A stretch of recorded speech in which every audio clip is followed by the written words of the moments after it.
What's your reporting on Giannis's health? I can't say that I have any insights on it myself, Rich. The rumblings have been that he's probably missing at least the start of the playoffs, which is not surprising given what the injury was. It looked much worse when he went down, right? Like that was one of those where it's like, oh, non-contact, lower leg. Is this going to be an Achilles? Thank God it isn't. But you don't want to mess around with what are they calling it, a calf strain, whatever it is. It's unfortunate. The Bucks have already had a really rough season. And I thought they looked vulnerable going in, even if Giannis was at full strength.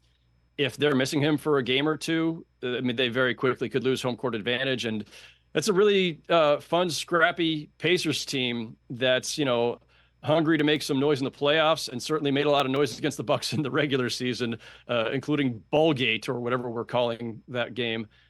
So I think the Bucks are very much in danger of losing the first round for a second straight season here. Yeah, I mean, they could at least use Giannis's absence, hopefully before his return, to figure out if he returns and has a big night, who's in charge of the commemorative basketball. Like, we could at least use those first couple of games of this series to get that all settled, Howard. We can only hope for that.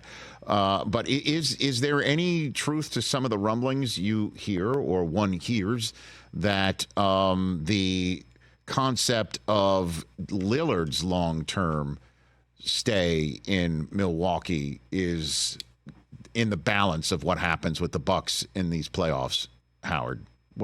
Is there any truth to those rumors that are out there? Well, yeah, listen, only Damian Lillard at the end of the day can tell you that, but have there been indications over the course of the season that maybe he wasn't thrilled with life in Milwaukee or with the basketball in Milwaukee? I mean, it's been a tough season for all of them, clearly, and it wasn't where Damian Lillard set out to be. We all remember all last summer, it was Miami or bust, and it didn't go that way, and that's life in the NBA. That's how trades go sometimes. But it's questionable whether the Bucks have gotten what they wanted out of this deal, too. So if they lose in the first round, all things are on the table. And this is like, I'm not saying this to be dramatic or hyperbolic, sure, Rich. I've covered the league a long time, and especially in the last 5 to 10 years, if there's one thing that should be clear to all of us, it's that nothing is forever in this league. Things change very quickly. And when you combine high expectations with early flameouts, anything is possible. Coaches get fired, front offices get fired, superstars ask out. The Bucks already for the last few years, you could see it, right? The roster was aging. The group that won the championship in 21 was starting to fray a little bit. They were having difficulty just because of the way the NBA system is set up. They were having difficulty replenishing as they went, and they made a swing for the fences move. And I don't blame them. I think most people believed at the time that they swapped out Drew Holiday for Damian Lillard that this was a logical move. Sure, it was going to hurt them defensively, but man, Dame and Giannis combined, the firepower there alone should make up for whatever you lost defensively. It hasn't really been the case. And then they had to change coaches mid-season. And it's just been a really rough go.